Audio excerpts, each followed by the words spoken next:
Good evening. I'm Reverend Mark Hughes. I'm the Executive Director of the Vermont Racial Justice Alliance, and you've reached me again at Juxtaposition.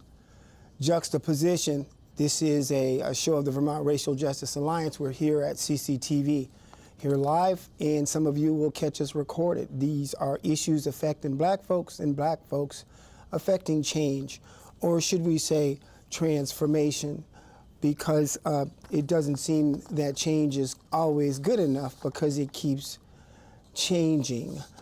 Before we get started on today's program, America 250, what to the descendants of slavery is the 250th anniversary of the United States? What to the descendants of slavery is the 250th year anniversary of the United States? We're going to talk about that today, but first, this in two Tennessee National Guard soldiers assigned to the Memphis Safe Task Force fired shots during a foot pursuit in the early hours of this past Sunday morning, killing a 20-year-old armed black man. That's what the Tennessee Bureau of Investigation says here. It was Tyron Johnson, rest in peace. The first time I told somebody this, I looked at them and I said, the National Guard killed somebody. And they looked at me and they said, well, what was the circumstances surrounding it? And I said, it was the National Guard. The National Guard killed a civilian. So that's the state of things with a maybe nearly 1,500 person deployment still in one of the blackest cities in the South.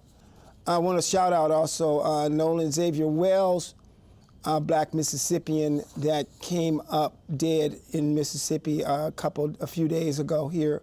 There's an investigation still underway on that, and I think Benjamin Crump is on the case there. Beloved, good evening.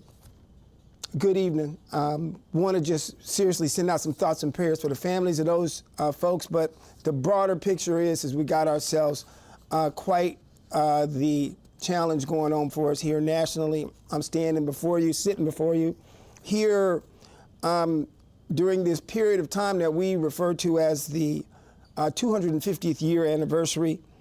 The nation just celebrated 250 years of the Declaration of Independence, and across the country we saw fireworks and flags and concerts and ceremonies and songs and speeches and families gathering all together, and children, they're looking in the sky with wonder, and communities remembered the courage of all of those folks who declared that a new nation could be born upon the proposition that liberty belonged to people determined to govern themselves. There's something worthy of reflection in that anniversary. 250 years is a remarkable time span, remarkable. Few nations have endured so long while continuing to wrestle publicly with the meaning of their own founding ideals. In fact, birthdays are not the only occasion for celebration. They are occasions for remembrance. They are occasions for gratitude, and they are occasions for honesty. And honesty is the beginning of wisdom. 174 years ago, Frederick Douglass, he stood before an audience in Rochester, New York, and on the day after independence, he didn't ask his famous question because he despised America. He asked the question because he believed that love of a country demanded truth more than flattery. So he understood that patriotism without honesty becomes mythology. He understood that a nation unwilling to examine itself cannot truly renew itself. Today, this is another opportunity for us to ask yet another question, my friends. The question today is what to the descendants of slavery is the 250th anniversary of the United States? It is a question that cannot be answered with slogans. It cannot be answered with fireworks. It can't be answered with choosing only the chapters of history that make us comfortable. It must be answered with the whole history. For the descendants of slavery, we're not strangers to American history.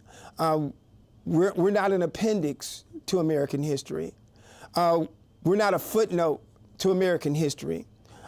We are woven into the foundation of American history. Our ancestors planted the fields they would never own. They raised buildings they would never occupy, and they created wealth they would never inherit. Yet, they also preserved families under impossible conditions. They cultivated faith in the face of despair and carried forward a hope that future generations might one day inherit a nation closer to its highest ideals than one they themselves had known. The story of the United States cannot be told truthfully without them, nor can it be told truthfully without acknowledging that the nation's founding contained extraordinary aspiration and profound contradiction. The Declaration proclaimed that all are created equal and endowed with unalienable rights.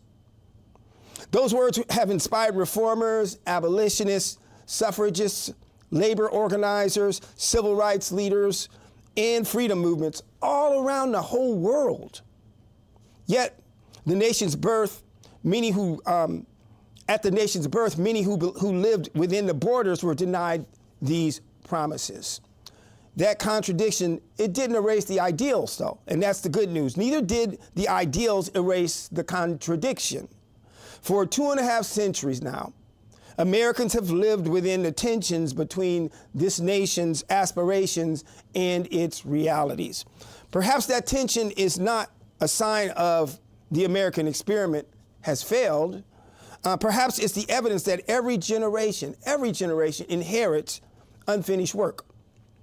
The prophet Isaiah spoke to the people who also knew the distance between worship and justice, between public ceremony and righteousness.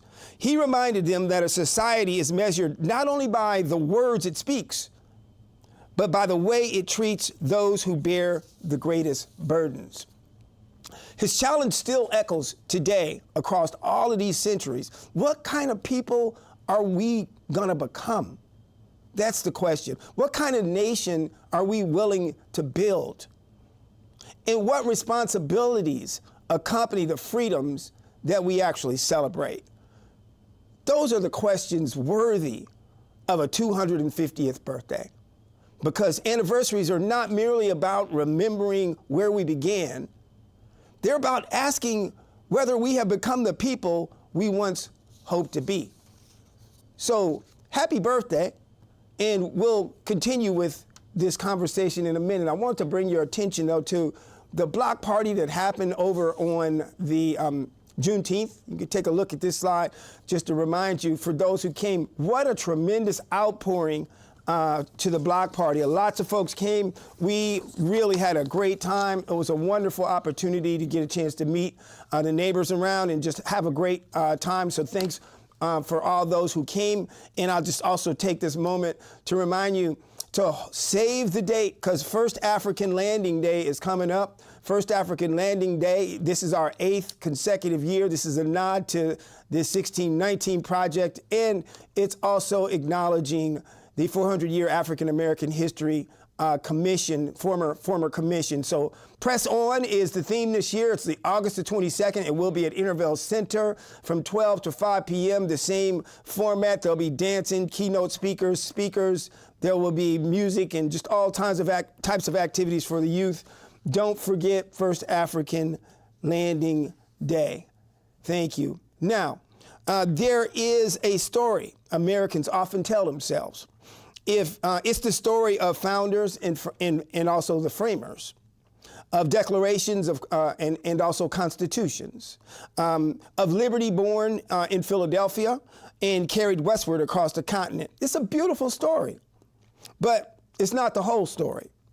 There's another story, a story that runs beside it, not contradicts it, but it runs beside it. Sometimes it runs kind of beneath it.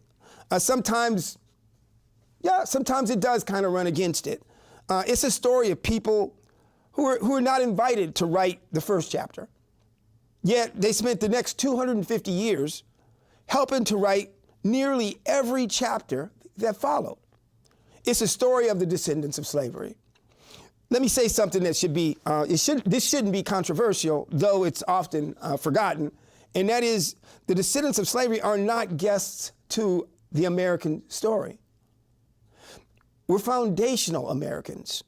Therefore, before there was an American economy, there was an enslaved laborer. Before cotton became the engine of the global commerce, there were black hands planting, harvesting, and processing it. And before Wall Street became a symbol, of American finance, banks financed plantations, they insured enslaved people as property, and they built fortunes from human bondage. The wealth of this nation did not emerge from the ideas alone. It emerged from labor. It emerged from land, from invention, and from millions of lives that were never permitted to enjoy the freedom they helped to create. Yet, even that does not tell the whole story. Because if slavery helped build America's wealth, black struggle helped build America's democracy. The founders gave the nation extraordinary language. The descendants of slavery demanded that America begin living by it. Every generation inherited a republic. Every generation of African Americans insisted that it become a democracy. That is a different claim. A republic can exist while excluding whole classes of people. A democracy cannot flourish if citizenships belong to only some. And so the descendants of slavery became some of the nation's greatest democratic teachers. When enslaved men and women fled plantations during the Civil War, they did more than seek freedom. They transformed the purpose of the war itself. They forced the nation to confront a question it had postponed since its founding. Could a country dedicated to liberty remain dedicated to slavery? History answered that question. Not easily, not peacefully, not even decisively. Then came Reconstruction. For a brief, remarkable moment, America caught a glimpse of what it might become. Formerly enslaved people, they actually voted. They held office. They founded schools. They built churches and established businesses, served in legislatures, and helped rewrite state constitutions. Participated in public life as citizens rather than property. It was imperfect, of course. It was contested, obviously, but it was real. And perhaps that's why it provoked such a fierce resistance. Because every expansion of democracy requires those who already possess power to imagine sharing it. History tells us that this has never come easy. Yet from Reconstruction emerged 3 constitutional amendments that forever changed the meaning of American citizenship. The 13th abolished slavery. The 14th established birthright citizenship and equal protection under the law. And the 15th declared that race could not be used to deny voting rights. These were not merely legal amendments, they were moral amendments. They represented an effort, unfinished though it was, to bring the Constitution closer to the promises of democracy. Closer to the promises of the Declaration. That work would continue. Generations later, black teachers would insist upon equal education. Black veterans would return from wars abroad asking why democracy flourished overseas but remained incomplete at home. Students would sit in at lunch counters, and families would march across bridges. Churches would become organizing centers. Communities would endure jail, violence, intimidation, and loss, not to create a new America, but to call America back to its own highest principles. This is one of the great ironies of our national history. Those who were most often denied the full benefits of democracy became among the most faithful custodians. Again and again and again, descendants of slavery called the nation to become what it claimed to be. They challenged hypocrisy, not because they rejected American ideals, but because they believed those ideas belonged to everyone. Frederick Douglass believed it. Harriet Tubman believed it. Ida B. Wells believed it. Fannie Lou Hamer believed it. John Lewis believed it. Martin Luther King Jr. believed it. Not that America had already achieved justice, but that justice remained possible. Their patriotism was not measured by silence. It was measured by courage. They loved this country enough to tell the truth. Perhaps that is one of the greatest gifts descendants of slavery have given to the United States.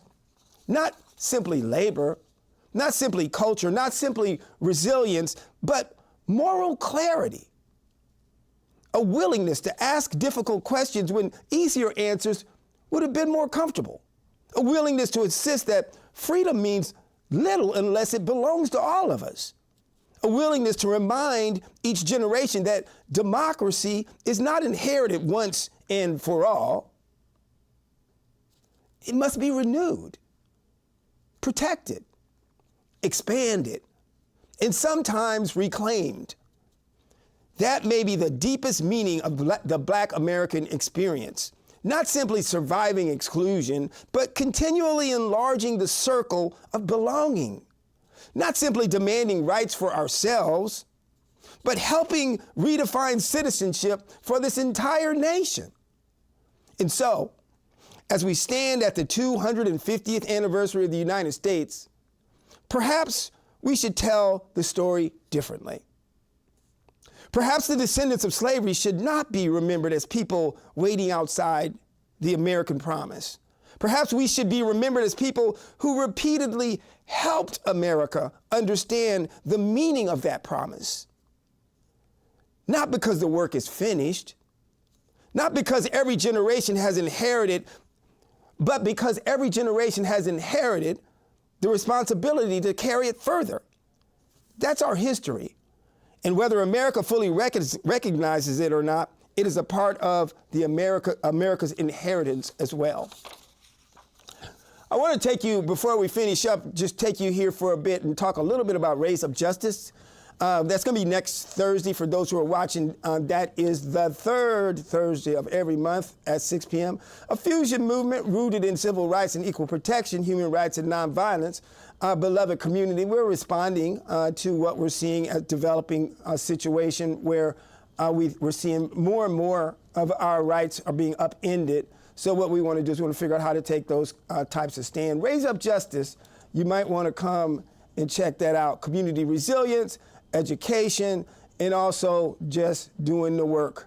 And doing the work, when we talk about doing the work, that involves stand up, speak out, and this is Shield Vermont, and that would be more about the equal protection constitutional amendment that's on the ballot. Just want to tell folks a little bit about that. Thank you for that slide. Now, if the story ended there, where I just left you, this would be a very different conversation. If every expansion of democracy had been met with lasting progress, perhaps the 250th anniversary would simply just be a celebration. But that has never been the rhythm of American history. The rhythm of American history has been more complicated. It's been more kind of like freedom, resistance, progress, backlash, hope, retrenchment, expansion, reaction, again and again and again and again. It's almost as though this nation cannot move toward a broader democracy without awakening forces determined to narrow it once more. History bears witness of what I'm saying here. After emancipation came the black codes. After Reconstruction came redemption. Not redemption like in a biblical sense or anything like that, but violent restoration of white political rule across the South. After black citizenship came lynching. After black voting came the poll taxes, literacy tests, intimidation, terror. After Brown versus the Board of Education came massive resistance. After the Civil Rights Movement, Came the new methods of preserving old inequalities. The language changed, the mechanisms changed, but the struggle continued. History reminds us that democracy is not self-sustaining. It's not inherited the way we inherit family photographs. It's cultivated, it's protected, it's renewed, and when it's neglected, it can erode. Not always dramatically, sometimes gradually, sometimes quietly, sometimes beneath the surface, until one day a generation discovers that protections it assumed permanent have become uncertain. That is one of the enduring lessons of the American experiment. No generation gets to retire from the work of democracy. Every generation receives its unfinished work. Every generation must decide whether it will leave it stronger or weaker for those who come after it. That truth is not unique to Black Americans. It belongs to every citizen. But descendants of slavery have experienced that unfinished nature of democracy in especially profound ways. Our history has taught us that rights declared are not always rights secured, that laws passed are not always laws faithfully enforced, that victories won still require vigilant stewardship. And yet there is another lesson our history teaches us. The answer to disappointment is not despair. The answer to betrayal is not abandonment, and the answer to imperfection is not cynicism. It is responsibility. Frederick Douglass understood this. So did Harriet Tubman. So did Ella Baker. So did Bynard Rustin and John Lewis. They understood that democracy is less a possession than a practice. It's something we do. It's something we renew. It's something we hand to one another. The Hebrew prophets understood this long before American Republic existed. Isaiah looked upon the people who had become comfortable with the ceremony while neglecting justice. They knew how to worship. They knew how to celebrate. They knew how to remember, but they had forgotten how to repair. And Isaiah spoke the words that still echo to every generation. You shall be called repairers of the breach. Repairers. Not merely admirers, not merely commentators, repairers. A breach is not simply a crack in the wall. It's a place where something that once held something together has come apart. A place where trust has been fractured, where a covenant has been weakened, where relationship has been broken. The work of repair is not to pretend the breach doesn't exist, nor is it to stare endlessly at the damage. The work of repair is to begin rebuilding, patiently, faithfully, together. Perhaps that is the calling before America at 250 years. Not to declare ourselves complete, but to acknowledge where the breach remains, the breach between principle and practice, the breach between liberty proclaimed and liberty experienced, the breach between equal citizenship, promise, and equal opportunity realized, the breach between remembering our history and learning from it. Anniversaries invite gratitude, but they also invite examination. A family celebrating their 250th birthday would not dishonor its ancestors by telling the truth about its hardships. It would honor them because love is not diminished by honesty. It is not deepened by it. So too with nations. The most mature patriotism is not the refusal to acknowledge failure. It is the confidence that truth strengthens a people more than the myth ever can. As we stand at this remarkable milestone, perhaps the question is not whether America has fulfilled all of its promises. No nation has fulfilled all of its promises. The question is whether we still possess the moral imagination to continue pursuing them. Whether we still believe that liberty is expansive rather than exclusive. Whether we still understand that the measure of democracy is found not only in its celebrations, but in its willingness to hear the voices that remind it where work remains unfinished. The descendants of slavery know something about unfinished work. We inherited unfinished freedom. We inherited unfinished citizenship. We inherited unfinished equality. We inherited it, but we also inherited unfinished hope. Hope that has endured through bondage and emancipation, through Reconstruction and Jim Crow, through exclusion and inclusion, through triumph and disappointment. Hope not because history guarantees progress, but because every generation is given another opportunity to choose. And perhaps that is what makes this anniversary so significant. 250 years is not simply a measure of how long this nation has existed.